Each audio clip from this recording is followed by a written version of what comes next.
கண்ணு ஏன்டா கண்ணு இந்த மாதிரி பண்ணி தொலைகிறீங்க கண்ணே உங்களுக்கு விவரம் தெரியாதுடா 27 வயசுக்குள்ள உன்னோட வாழ்க்கை வீணா போயிடுன்றதா அழுதுகிட்டு சொல்கிறேன்டா தாத்தா டே வேண்டாடா கண்ணு டே உங்கள் பாதத்தை தொட்டு வணங்குறேன். இனிமேல் அந்த தப்பு பண்ணிடாதீங்களா. ஆனால் பண்ண பசங்களை என்ன பண்ணுறதுன்னு தெரியல. ஹே கேஸ், நான் உங்கள் ஃபேட்மேன் கிரிப்டோ தமிழ். இன்றைக்கி எதை பற்றி பார்க்க போகிறோன்னா, ட்ரேடில் என்ன என்ட்ரி போடலாம், ஹவு டு டேக் என்ட்ரிஸ், அதாவது எப்படி எந்த இடத்துல என்ட்ரி எடுக்கலாம் அப்படிங்கிறத நான் சொல்கிறேன்.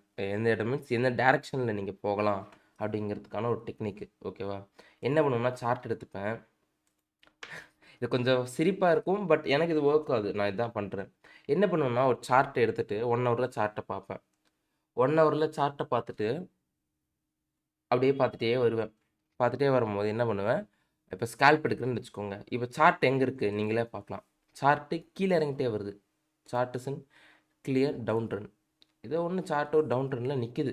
இப்போ மேட்டர் என்னன்னா, நான் லாங் போகிறதா ஷார்ட் போகிறதா அப்படின்னு நீங்கள் கேட்பீங்க. ரைட்டா? என்ன எது நடக்க போகுன்னு சொன்னால் நீங்கள் கரெக்டாக அது ட்ரேட் பண்ணிப்பீங்க. இப்போ எனக்கும் தெரியாது, யாருக்குமே தெரியாது மேட்டிக் மேலே போகுமா கீழே போகுமான்னு. ஏன்னா டிமாண்ட் ஜோன் வந்து சேர்ந்துருக்கு. டிமாண்ட் ஜோன் வந்து சேர்ந்ததுனால பை பண்ணலாம் அப்படின்னு ஒரு ஐடியா இருக்கே தவிர, அது கண்டிப்பாக மேலே போகும் அப்படின்னு நம்மளால் உறுதியாக சொல்ல முடியாது. ஓகேவா? ஸோ என்ன பண்ணுறோம், இந்த டிமாண்ட் ஜோனை இந்த சார்ட்டில் 1 ஹவரில் பார்த்துக்கிட்டிங்கன்னா ப்ரைஸ் வந்து அந்த ப்ரைஸ் ஆக்ஷன் பார்த்தீங்கன்னா கீழே இருக்குது. இப்போது கீழே இருக்குது அப்படின்னா உடனே நீங்கள் என்ன பண்ணணும், உங்கள் சார்ட்டில் இப்போ பார்த்தீங்கன்னா நம்மளுடைய இது வந்து ஹையு, இங்கே இருக்கிறது லோ. இப்போ சார்ட் எங்கே இருக்குதுன்னு பாருங்கள், கீழே இருக்கா? அப்போ என்ன பண்ணுங்கள், கீழே டிமாண்ட் ஜோன் எங்கே இருக்குன்னு மார்க் பண்ண ஸ்டார்ட் பண்ணுங்கள். இங்கே ஒரு டிமாண்ட் ஜோன் இருக்குது. அந்த டிமாண்ட் ஜோனில் உங்களுக்கு கன்ஃபர்மேஷன் வந்தால் எய்தர் நீங்கள் கேண்டில் ஸ்டிக் கன்ஃபர்மேஷன் யூஸ் பண்ணலாம், இல்லைனா change of character confirmation use பண்ணலாம். உங்களுக்கு என்ன கன்ஃபர்மேஷன் வேணுமோ அந்த கன்ஃபர்மேஷனை நீங்கள் சூஸ் பண்ணிக்கலாம். ஓகேவா? நிறைய டைப் ஆஃப் கன்ஃபர்மேஷன்ஸ் இருக்குது. அந்த கன்ஃபர்மேஷனை நீங்கள் சூஸ் பண்ணிக்கலாம். அந்த கன்ஃபர்மேஷன் நீங்கள் சூஸ் பண்ணதுக்கப்புறம் நீங்கள் ட்ரேட் பண்ணிக்கலாம். ஓகேவா? சரி, இப்போ பார்த்துக்கிட்டிங்கன்னா இவ்வளோ தாங்க என்ன இன்ட்ரெஸ்ட் இது. என்னடா இது போய் இன்ட்ரெஸ்ட்னு சொல்லிட்டிங்கன்னா, இவ்வளோ தாங்க ஒரு சார்ட்டில் உங்கள் அந்த பர்டிகுலர் டைம் ஃப்ரேமில் உங்கள் சார்ட்டு மேலே இருக்கா கீழே இருக்கான்னு பாருங்கள். இப்போ மேட்டிக்கு 1 ஹவரில் கீழே இருக்குது. அது டிமாண்ட் ஜோன்கிட்ட நிற்கிது. அப்போனா பை பண்ண தான் பிளான் பண்ணுவோம். எப்படி பை பண்ணலாம்? அக்யூரேட்டாக கொஞ்சம் இன்னும் ஜூம் பண்ணிவிட்டு அழகாக என்ட்ரி லெவல்லாம் மார்க் பண்ணிட்டு அங்கே போய் பை பண்ணிக்கோங்க. அவ்வளோதான். இப்போ நீங்கள் வேறு ஏதாச்சும் ஒரு காயின் எடுத்துக்கோங்க. வேறு ஏதாச்சும் ஒரு காயின் நம்ம இங்கே பார்த்துக்கிட்டோன்னா என்ன காயின் எடுத்துப்போம், எஸ்கேல் எடுத்துப்போம். இப்போ எஸ்கேலில் நான் சார்ட்டை ரிமூவ் பண்ணிக்கிறேன். இப்போ என்ன பண்ணுறேன், 1 ஹவரில் பார்க்குறேன். 1 ஹவரில் சார்ட்டு பார்த்தீங்கன்னா நல்லா கீழே விழுகிற மாதிரி இருக்குது. இப்போது கீழே விழுகிற மாதிரி இருக்குன்னா எங்கே டிமாண்ட் ஜோன் இருக்குன்னு அடுத்து தேட போயிடுவேன். அவ்வளோதான். இப்போ நான் என்ன பண்ணணும், உடனே செல் பண்ண போகக்கூடாது, பை பண்ண தான் போகணும். எங்கே பை பண்ணணும்னா ப்ராப்பராக டிமாண்ட் ஜோனுக்கு வருமானு பார்த்துட்டு பை பண்ணணும். அவ்வளோதான். இப்போ மார்க்கெட் மேலே போயிடுச்சா, மேலே போக போக போக நான் என்ன பண்ணணும், எங்கே சப்ளை ஜோன் இருக்குன்னு தேடிட்டே வரணும். அவ்வளோதான். நீங்கள் மேலே போக போக போக பைக்கு போகக்கூடாது. மேலே போக போக போக போக செல்லுக்கு தான் ட்ரை பண்ணணும். கீழே வர வர வர வர வர பைக்கு தான் ட்ரை பண்ணணும். அப்போ தான் உங்களோட வின்னிங் சான்சஸ் கொஞ்சம் கூடிகிட்டே வரும். ஓகேவா?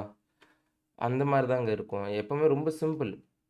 ஒரு சார்ட் இருக்குன்னா, இப்போ சார்ட்டுக்கு இப்போ பார்த்தீங்கன்னா சார்ட்டு கீழே இறங்கிட்டே வருது. அப்போ நான் என்ன பண்ணணும், உட்காந்துட்டு நான் இப்போ ஷார்ட் எடுக்கட்டா அப்படின்னு நீங்கள் கேட்கக்கூடாது. எங்கே டிமாண்ட் ஜோன் இருக்குன்னு மார்க் பண்ணுங்கள். டிமாண்ட் ஜோன் எனக்கு தெரிஞ்சு இங்கே ஒரு குட்டி ஒரு ஸ்டாப்பிங் போடும் மார்க்கெட்டு.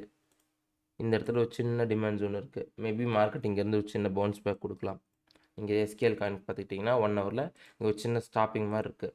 மார்க்கெட் மேபி அந்த இடத்துல வந்து உங்களுக்கு ஒரு ஸ்டாப்பிங் போடலாம். அந்த மாதிரி தாங்க. இப்போ நீங்கள் என்ன பண்ணலாம், இந்த மாதிரி இடத்துல பையிங் ப்ராப்பர்ட்டிஸ் இருக்கான்னு தேடணும். இங்கே இல்லை இங்கே, அந்த மாதிரி நீங்கள் தேடணும். இப்போ சார்ட்டில் வேறு ஏதாச்சும் ஒரு காயின் நீங்கள் எடுத்துக்கலாம். எல்லா காயினும் போய் டவுனில் தான் இருக்கும். 1 ஹவரில் மோஸ்ட்டாக எந்த காயினும் மேலே போயிருக்கிறதுக்கான சான்சஸ் கிடையாது. ஓகே, எல்டிசி பார்த்துக்கோங்க. இப்போ எல்டிசி நீங்கள் என்ன பண்ணணுன்னா, செல்லிங்க்கு தான் நீங்கள் அதிகமான சான்சஸ் ப்ரிஃபரன்ஸ் கொடுக்கணும் இப்போதைக்கு. ரீசன், உங்கள் இதில் வந்து சார்ட் இப்போ மேலே போயிட்டுருக்கு. ஓகேவா? அப்போ நீங்கள் என்ன பண்ணணும், இந்த இடத்துல போயிட்டு பை பண்ணி நான் திடீர்னு கீழே வந்து ஸ்டாப் லாஸ் அடிச்சு உங்களுக்கு கன்ஃபியூஷன் நிறையா இருக்கும். இப்போ நீங்கள் என்ன பண்ணணும், மேலே போயிடுச்சா, போயிடுச்சு, அடுத்த சப்ளை ஜோன் இங்கே அப்படின்னு தேடுங்க. இங்கே ஒரு சப்ளை ஜோன் இருக்குது, இங்கே ஒரு சப்ளை ஜோன் இருக்குது. அப்படியே அப்போனா நீங்கள் சப்ளை ஜோனில் விற்கணும். உங்கள் சார்ட்டு மேலே போக போக சப்ளை ஜோன் நீங்கள் பை பண்ணணும். அன்றைக்கி நான் இந்த இடத்துல எல்டிசி பை பண்ண பிளான் பண்ணேன். ரீசன், அன்றைக்கி அந்த சார்ட்டில் எல்டிசி கீழே இருந்துச்சு. அன்றைக்கி 1 ஹவர் டைம் ஃப்ரேமில் எல்டிசி இந்த மாதிரி நின்றுச்சு, இப்படி இருந்துச்சு. அதனால் நான் பை பண்ணேன் இங்கே. அந்த மாரி தாங்க. நீங்க பார்க்குற டைம் ஃப்ரேம்ல உங்களோட பிரைஸு மேல இருக்கா, கீழ இருக்கான்னு பாருங்க. கீழ இருந்தா பை பண்ணுங்க. பைனா உடனே பை பண்ணக்கூடாது. அந்த இடத்துல டிமாண்ட் ஜோன் இருக்கான்னு பாருங்க. டிமாண்ட் ஜோன் தள்ளி இருக்குன்னா, அந்த டிமாண்ட் ஜோனுக்கு மார்க்கெட் வருதுன்னு அர்த்தம். இப்போ பிரைஸ் இங்க நிக்குது. நீங்க ஓகே ப்ரோ நீங்க சொல்ற மாரி சார்ட்ல பிரைஸ் இப்ப கீழ இங்க நிக்குது. அப்போ டிமாண்ட் ஜோன் என்னது இங்க இருக்குன்னா, வெயிட் பண்ணுங்க. அப்போ பிரைஸ் இன்னும் கீழ வரும். ஓகேவா? அப்போ பையிங் சான்ஸஸ கூட்டுங்க. இந்த மாரி பண்ணீங்கன்னா, உங்களுக்கு அது கொஞ்சம் பெஸ்ட்டா இருக்கும் அப்படிங்கிறது என்னுடைய பிரெஃபரன்ஸ். ஓகேவா? ஸோ இந்த மாரி மெத்தட் ட்ரை பண்ணி பாருங்க. ஸோ இப்படிதாங்க நான் என்ட்ரி எடுப்பேன். இப்போ நியர் காயின் இருக்கு. நியர் காயின்ல இப்போ 1 ஹவர் சார்ட்டுக்கு வரேன். 1 ஹவர் சார்ட்டுக்கு வந்து பார்த்தா, இப்போ என்ன பண்றேன், என் சார்ட்ல ஆம் நீங்களே பார்க்கலாம். காயின் வந்து டவுன் ட்ரெண்ட்ல போயிட்டுருக்கு. 1 ஹவர் டைம் ஃப்ரேம்ல. இப்போ என்ன பண்ணணும், நான் பையிங்க்கு தான் சான்சஸ் எங்க இருக்குன்னு பார்க்கணும். அப்போ என்ன பண்றேன், சார்ட்ல அப்படியே தேடிட்டே வரேன். எங்க டிமாண்ட் ஜோன் இருக்குன்னு மார்க் பண்றேன். என் கண்ணுக்கு இங்க ஒரு சின்ன டிமாண்ட் ஜோன் இருக்கு. ஸோ என்ன பண்ணலாம், நான் இங்க ஒரு குட்டி ஸ்கேல்ப் போகலாம். தேர் இஸ் எ சான்ஸ் நான் இங்க சூப்பரா ஒரு ஸ்கேல்ப் போலாம். அப்புறம் வேற, அப்புறம் இங்க ஒரு டிமாண்ட் ஜோன் இருக்கு. அந்த டிமாண்ட் இங்க. இத விட்டா வேற எங்கேயா டிமாண்ட் ஜோன் இருக்குன்னு 4 ஹவர்ஸ்ல போய் மார்க் பண்ணுவேன் அந்த இடத்துக்கு பக்கத்துல. இந்த இடத்துல ஒரு டிமாண்ட் ஜோன் தெரியுது. அப்போ இந்த டிமாண்ட் ஜோனை மார்க் பண்ணிப்பேன். இந்த டிமாண்ட் ஜோன் மார்க் பண்ணிப்பேன். மார்க்கெட் இங்க வரட்டும்னு விட்டுருவேன். அவ்வளோதான். இந்த மாரி தாங்க பண்ணுவேன். இப்போ பார்த்துக்கிட்டிங்கன்னா, நான் செல் பண்ண போல. மார்க்கெட் கீழ விழுகுது.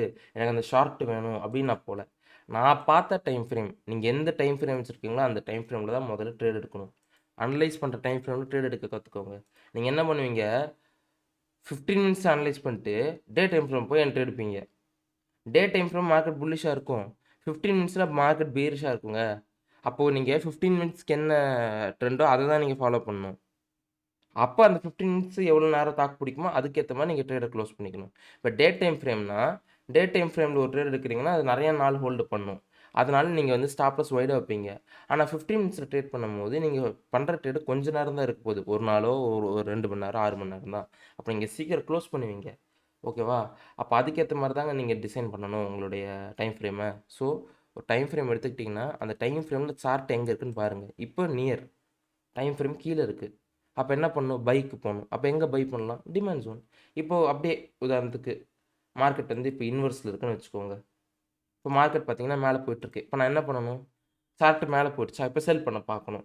அப்ப எங்க செல் பண்ணலாம்? எங்க சப்ளை ஜோனுங்க தேடிட்டே வரணும். இவ்வளோதான். ஒரு சார்ட் மேல இருக்கா, கீழ இருக்கான்னு வச்சே நீங்க ட்ரேட் பண்ணிக்கலாங்க. இந்த டெக்னிக் தான் நான் யூஸ் பண்றேன். ஸோ ரொம்ப சிம்பிளா இருக்கும். ட்ரை பண்ணி பார்த்துட்டு கமெண்ட்ஸ்ல சொல்லுங்க. இல்ல என் டெலிகிராம் குரூப் இங்க இருக்கு. நான் உங்களுக்கு டிஸ்கிரிப்ஷன் வந்து கமெண்ட்ல டெலிகிராம் சேனலுடைய லிங்க் வந்து கமெண்ட்ல போட்டு விட்றேன். பின் பண்ணியிருக்கேன். ஸோ விருப்பம் இருக்கவங்க ஜாயின் பண்ணிக்கோங்க. ஸோ உங்களுக்கு இந்த வீடியோ பிடிச்சிருக்கும்னு நினைக்கிறேன். பிடிச்சிருந்தா மறக்காம லைக் அண்ட் சப்ஸ்கிரைப் பண்ணுங்க. உங்களுக்கு யாருக்காச்சும் ட்ரேடிங் ஆர் இன்வெஸ்ட்மென்ட் கத்துக்கணும்னா மறக்காம நம்மள கான்டாக்ட் பண்ணலாம். ஸோ நெக்ஸ்ட் வீடியோல பார்க்குறேன். பாய்.